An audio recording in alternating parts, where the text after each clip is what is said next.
வணக்க மக்களே. தயிரும் அதனுடைய ஆபத்தும். என்னங்க சொல்கிறீங்க, தயிரில் ஆபத்தா? ஆமாம் மக்களே, தயிரில் ஆபத்து இருக்குது. குழந்தைகள் முதல் பெரியவர்கள் வரை அனைவருக்குமே விருப்பமான ஒரு உணவு தான் தயிர். நம்முடைய உணவு பட்டியலில் தயிருக்கு நாம் ஒரு மிக முக்கியமான இடத்தை கொடுத்துருப்போம். ஆனால் கால நேரம் பார்க்காம நீங்கள் தயிரை சாப்பிட்டீங்க அப்படின்னா அது பல பிரச்சனைகளை ஏற்படுத்தும் அப்படின்றத மருத்துவர்கள் குறிப்பிட்றாங்க.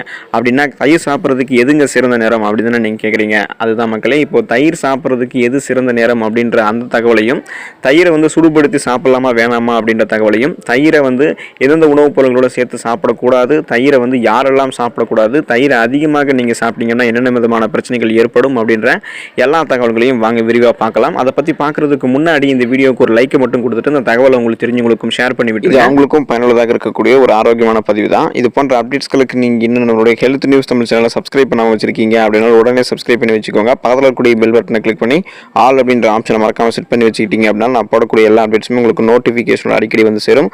சரி வாங்க மக்களே, இப்போ தயிரோடைய ஆபத்துகள் என்னென்று அப்படி விரிவாக பார்த்துடலாம். ஸோ நீங்கள் கால நேரம் பார்க்காம தயிரை சாப்பிட்டாங்க அப்படின்னா பல பிரச்சனைகள் அது உங்களுக்கு ஏற்படுத்தும் அப்படின்றத உணவு நிபுணர்களும் குறிப்பிட்றாங்க, மருத்துவர்களும் குறிப்பிட்றாங்க. அப்போ தயிர் சாப்பிட்றதுக்கு எதுக்கு சிறந்த நேரம்னு கேட்டிங்கன்னா, நண்பகலுக்கு முன்பாக தயிர் சாப்பிடுவது நல்லது அப்படின்றத சொல்கிறாங்க. அதாவது காலை உணவுக்கும் மதிய உணவுக்கும் இடைப்பட்ட நேரத்தில் நீங்கள் தயிர் சாப்பிடலாம். இதுதான் நண்பகலுக்கு முன்பாக தயிர் சாப்பிட்றது அப்படின்றது. ஒருபோதும் நீங்கள் இரவில் தயிர் சாப்பிடக்கூடாது. அதே போல் நீங்கள் வெறும் வயிற்றுலையும் தயிர் சாப்பிடக்கூடாது. இப்போ நீங்கள் வெறும் வயிற்றில் தயிர் சாப்பிட்டீங்க அப்படின்னா அது உங்களுக்கு பிபி இருக்குது பார்த்தீங்களா, பிளட் ப்ரெஷர், அந்த ரத்த அழுத்தத்தை ஏற்படுத்த செய்யும். அதனால் நீங்கள் வெறும் வயிற்றில் தயிர் சாப்பிடக்கூடாது.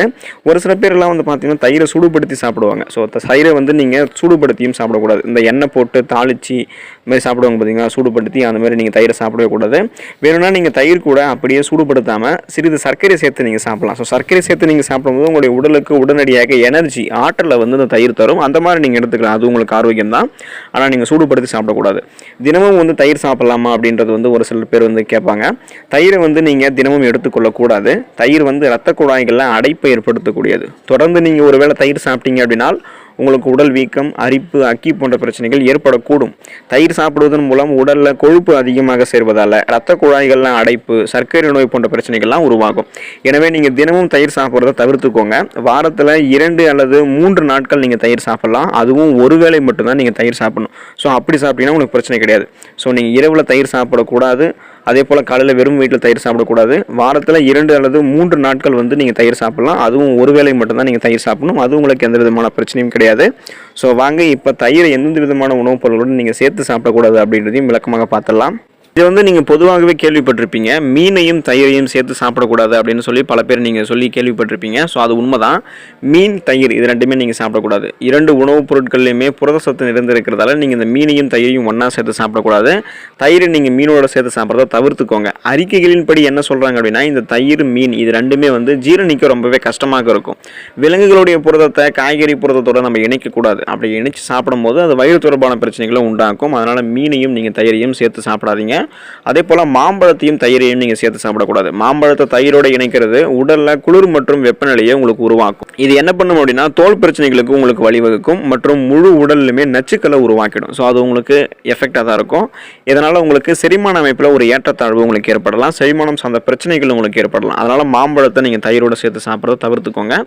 வெங்காயத்தை நீங்க தயிரில் சேர்த்து சாப்பிடக்கூடாது. பெரும்பாலும் மக்கள் என்ன பண்ணுவாங்க அப்படின்னா தயிர் வெங்காயத்தை சேர்த்து ரைதா அப்படின்னு சொல்லக்கூடிய வடிவில் பச்சடி மாதிரி சாப்பிடுவாங்க. வெங்காய பச்சடி, தயிர் பச்சடி அப்படின்னு சொல்லுவாங்க. ஸோ அந்த மாதிரி நீ அதை சாப்பிடக்கூடாது. தயிர் குளிர்ச்சியானது. அதே நேரத்தில் வெங்காயம் உங்களுடைய உடலில் வெப்பத்தை உற்பத்தி செய்யும் அப்படின்றதால இந்த பழக்கத்தை நீங்கள் உடனடியாக நிறுத்திட்டீங்க அப்படின்னா ரொம்ப நல்லது. இந்த கலவையை என்ன பண்ணும் அப்படின்னா, அதாவது இந்த வெங்காயம் தயிர் சேர்ந்த இந்த கலவை உங்களுக்கு சொறி பிரச்சனை ஏற்படுத்தும், அரிக்கக்கூடிய தோல் அலர்ச்சி பிரச்சனை ஏற்படுத்தும், தடிப்பு தோல் அலர்ச்சி மற்றும் பிற ஸ்கின் அலர்ஜி, தோல் ஒவ்வாமைகளை உங்களுக்கு ஏற்படுத்தும். அதனால் வெங்காயம் அப்புறம் இந்த ரைதான்னு சொல்லுவோம் பார்த்தீங்கன்னா, அதாவது வெங்காயம் தயிர் சேர்ந்த அந்த ரைதா கலவையை நீங்கள் உங்களுடைய உணவுகளில் சேர்த்து சாப்பிட்றத கூடுமான வரைக்கும் தவிர்த்துக்கோங்க. அதுதான் உங்களுக்கு நல்லது. பாலை நீங்கள் தயிரோடு சேர்த்து சாப்பிடக்கூடாது. பால் மற்றும் தயிர் ஒரே குடும்பத்திலேருந்து தான் வருது. அப்புறம் எப்படி பாலையும் தயிரையும் சேர்த்து சாப்பிடக்கூடாதுன்னு சொல்கிறீங்க அப்படின்னு நீங்கள் கேட்கலாம். இப்போது பால் பார்த்தீங்கன்னா ஒரு நிலையில் இருக்குது, தயிர் பார்த்தீங்கன்னா வேற ஒரு நிலையில் இருக்குது. அதாவது பாலுடைய பல நாட்கள் திரிந்த ஒரு இதுதான் பார்த்தீங்கன்னா இந்த தயிர் அப்படின்னு சொல்லுவோம். பல நாட்கள் கழித்து உருவாகிறது தான் அந்த தயிர். பால் மற்றும் தயிர் ஒரே குடும்பத்திலேருந்து வந்தாலும் விலங்குகளிலிருந்து பெறப்படக்கூடிய புரதம் இது ரெண்டுமே. அதனால் நீங்கள் இதை ஒன்றாக உட்கொள்ளக்கூடாது. நீங்கள் சாப்பிட்டீங்கன்னா ஒரேடியாக பாலை சாப்பிட்லாம், இல்லைனா தயிர் சாப்பிட்லாம். பாலையும் தயிரும் நீங்கள் சேர்த்து சாப்பிடும்போது அது உங்களுக்கு வயிற்றுப்போக்கு, அமிலத்தன்மை, வீக்கம் மற்றும் வாயுவை ஏற்படுத்தும். அதனால் நீங்கள் அதையும் கைவிடுறது ரொம்பவே நல்லது. எண்ணெய் உணவுகள், ஆயில் ஃபுட்ஸ் இருக்குது பார்த்தீங்களா, அந்த ஆயில் ஃபுட்ஸை நீங்கள் பார்த்தீங்கன்னா தயிர் கூட சேர்த்து சாப்பிடக்கூடாது. தயிருடன் நீங்கள் சேர்த்து எண்ணெய் உணவுகளை சாப்பிட்றது உங்களுடைய செரிமானத்தை மெதுவாக்கும். அதாவது டைஜஷன் ப்ராசஸை ரொம்பவே ஸ்லோவாக்கும். அதனால் அந்த டைஜஷன் ப்ராசஸ் மெதுவாக இருக்கக்கூடிய அந்த நாள் முழுவதுமாகவே நீங்கள் உங்களை சோம்பலாக உணர்வீங்க. அதாவது ரொம்ப அப்படியே சோந்தா மாதிரி இருப்பீங்க. அதனால் உங்களுடைய செரிமானத்தை மெதுவாக்கக்கூடிய இந்த ஆயில் ஃபுட்ஸை நீங்கள் தயிரோடு சேர்த்து சாப்பிடாதீங்க. இந்த பழக்கத்தை நீங்கள் இப்போவே கைவிடுறது ரொம்பவே நல்லது. இந்த உணவுகள் எல்லாம் நீங்கள் பார்த்தீங்கன்னா தயிரோடு சேர்த்து சாப்பிட்டீங்க அப்படின்னா உங்களுக்கு இந்த பிரச்சனை ஏற்படக்கூடும். அதனால் நீங்கள் தயிரோடு இந்த உணவுகளை கூடுமான வரைக்கும் சேர்த்து சாப்பிட்றத தவிர்த்துக்கோங்க. குறிப்பாக மீனையும் தயிரையும் நீங்கள் சாப்பிடவே கூடாது. அது உங்களுக்கு அதிகமாகவே செரிமான பிரச்சனைகளை ஏற்படுத்தும். தயிர் நீங்கள் தொடர்ந்து அதிகமாக எடுத்துக்கிட்டீங்க அப்படின்னா அது உங்களுக்கு எலும்பு முறிவு அபாயத்தை அதிகரிக்கும். ஏன் அப்படின்னா தயிரில் கேலக்டோஸ் இருக்குது. இது ஆக்சிஜனேட்டர் அழுத்தத்தை தூண்டக்கூடிய ஒரு கலவை. இது என்ன பண்ணுமோ அப்படின்னா உங்களுக்கு ஹைப்பர் கிளைசெமியாவில் ஏற்படக்கூடிய நாள்பட்ட அழற்சி, இதய நோய் மற்றும் எலும்பு பலவீனத்திற்கு பங்களிக்குது அப்படின்னா எலும்பு உங்களுக்கு பலவீனம் செய்யும்.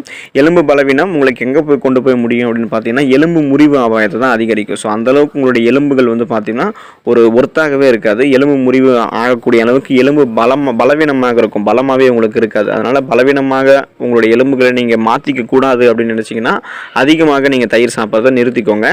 எடை அதிகரிப்புக்கு வழிவகுக்கும் நீங்கள் அதிகமாக தயிர் எடுத்துக்கொள்ளும் போது. தயிரில் அதிக அளவு கொழுப்பு இருக்கிறதால நீங்கள் அதை தயிரை அதிகப்படியாக நீங்கள் சாப்பிட்டீங்க அப்படின்னா உங்களுடைய உடல் எடை அதிகரிக்கக்கூடிய அபாயம் ஏற்படலாம். தினமும் நீங்கள் ஒரு சிறிய கிண்ணம் தயிர் சாப்பிட்றது கட்டுப்படுத்திக்கோங்க. அதாவது எப்படி சொல்லணும் அப்படின்னா நீங்கள் அதிகமாக தயிர் சாப்பிட்றீங்க அப்படின்னா கொஞ்சம் ஒரு கிண்ணத்தை நீங்கள் சாப்பிடக்கூடிய அளவில் கம்மி பண்ணிக்கோங்க. அப்படி நீங்கள் கம்மி பண்ணும்போது இந்த ஆரோக்கிய நன்மைகள்லாம் உங்களுக்கு கிடைக்க ஆரம்பிக்கும். அப்படி கம்மி பண்ணாமல் நீங்கள் அதிகமாக சாப்பிட்டீங்க அப்படின்னா கண்ட்ரோல் இல்லாமல் உங்களுடைய உடல் எடை அதிகமாக வளர ஆரம்பிச்சிடும். ஸோ அதனால் நீங்கள் அதை எடுத்துக்காதீங்க. கொழுப்புகள் அதெல்லாம் அதிகமாகிறதால உங்களுக்கு தான் பிரச்சனை. மூட்டு வலி ஏற்படலாம் நீங்கள் தயிரை அதிகமாக எடுத்துக்கொள்ளும் போது. பாலிலிருந்து பெறப்படக்கூடிய உணவுகளில் அதிகளவு நிறைவுற்ற கொழுப்புகள் இருக்கும். மற்றும் இந்த மாதிரி தயிர் போன்ற மேம்பட்ட கிளைசேஷன் தயாரிப்புகள்லாம் உங்களுக்கு நீங்கள் எடுத்துக்கும் போது அதிகளவில் நீங்கள் எடுத்துக்கிட்டீங்க அப்படின்னா இந்த கலவைகள் உங்களுக்கு எலும்பு அடர்த்தியை பலவீனப்படுத்தலாம். இந்த எலும்பு அடர்த்தியை பலவீனப்படுத்தினாலே இதோட ரிசல்ட் என்னன்னு கேட்டிங்கன்னா மூட்டு வலி தான். அதுவும் மூட்டு வலி நோயாளிகளாக நீங்கள் இருந்தீங்கன்னா இன்னும் உங்களுக்கு மூட்டு வலி அதிகமாகிடும். ஸோ அதனால் கண்டிப்பாக நீங்கள் இந்த மூட்டு வலி ஏற்படாமல் இருக்கிறதுக்கு, மூட்டு வலி போன்ற பிரச்சனைகள் பார்த்தீங்கன்னா உங்களுக்கு குணப்படுத்தப்படும் நீங்கள் தயிர் எடுத்துக்கலாம். ஆனால் நீங்கள் அதிகமாக எடுத்துக்கூட இதை குறைந்த அளவில் எடுத்துக்கிறது ரொம்பவே நல்லது. சளி உற்பத்தியை அதிகரிக்கும் நீங்கள் தயிரை அதிகமாக சாப்பிட்டுட்டீங்க அப்படின்னா. இப்போது குளிர்கால மாதங்களில் தயிர் தவிர்க்கப்பட வேண்டும் அப்படின்றத ஆயுர்வேத மருத்துவத்தில் பரிந்துரைக்கிறாங்க. ஏன் அப்படின்னா இது என்ன பண்ணும் அப்படின்னா சுரப்பியோடைய சுரப்பை அதிகரிச்சிடும்.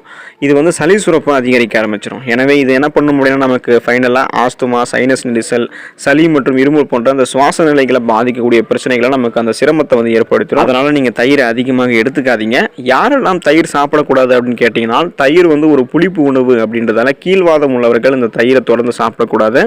ஏன் அப்படின்னா புளிப்பு உணவுகள் உங்களுடைய மூட்டு வலியை அதிகரிக்கும். பலவீனமான செரிமான அமைப்பு இருக்கிறவங்களாம் இந்த தயிரை சாப்பிடக்கூடாது. இப்போ நீங்கள் அடிக்கடி அமிலத்தன்மை, அஜீரணம் அல்லது அமில ரிஃப்ளெக்ஸ், அதாவது எப்படி சொல்லுவாங்கன்னா சாப்பிட்டது எடுத்துட்டு வருது அப்படின்னு சொல்லுவாங்க. நெஞ்சிலே நிற்கிது, நெஞ்சு எரியுது அப்படின்னு சொல்லுவாங்க. இது போன்ற பிரச்சனைகள் நீங்கள் இருக்கீங்க, உங்களுடைய செரிமானம் ரொம்பவே பலமாக இருக்குது அப்படின்னா நீங்கள் இந்த மாதிரி நாட்கள்லாம் நீங்கள் செரிமானம் மந்தமாக இருக்கும்போது தயிர் எடுத்துக்கூடாது. அதே போல் நீங்கள் தயிரை இரவில் உட்கொள்ளக்கூடாது. இந்த தயிர் நீங்கள் இரவில் உட்கொள்வது உங்களுக்கு உடல்நல அசௌகரியங்களை பல விதத்தில் ஏற்படுத்தலாம், பல விதமான உங்களை அஃபெக்ட் பண்ணும். அதனால் கண்டிப்பாக நீங்கள் இதை எடுத்துக்காதீங்க. சுவாச நோய் பாதிப்பு இருக்கிறவங்க அந்த தயிரை தவிர்த்துடணும். ஆஸ்துமா நோயாளிகள், இருமல் மற்றும் சளியால் பாதிக்கப்பட்டவர்கள் மற்றும் பிற சுவாச நோய்களால் நீங்கள் பாதிக்கப்பட்டிருக்கீங்க அப்படின்னா நீங்கள் தயிர் எடுத்துக்கூடாது. இரவில் நீங்கள் தயிர் சாப்பிடக்கூடாது. ஏன் அப்படின்னா தயிரில் சளியை ஊக்குவிக்கக்கூடிய பண்புகள் இருக்குது. ஆனால் நீங்கள் பால் குடிக்கலாம். லாக்டோஸ் சகிப்புத்தன்மையற்ற நபர்களால் ஜீரணிக்கக்கூடியது இருந்தாலும் தயிரை நீங்கள் அதிகமாக சாப்பிடாமல் பார்த்துக்கணும். ஸோ கண்ட்ரோலாக இருக்கணும். அதனால் நீங்கள் தயிரை சுவாச பாதிப்புகள் இருக்கீங்கன்னா எடுத்துக்காதீங்க. ஸோ மற்றவர்கள் தயிரை இந்த மாதிரி விஷயங்கள் நிறைய இருக்குது, அதெல்லாம் தெரிஞ்சுக்கிட்டு தயிரை நீங்கள் அளவோடு ஆரோக்கியமான முறையில் சாப்பிட்டு ஆரோக்கியமாக இருங்க. நன்றி மக்களே.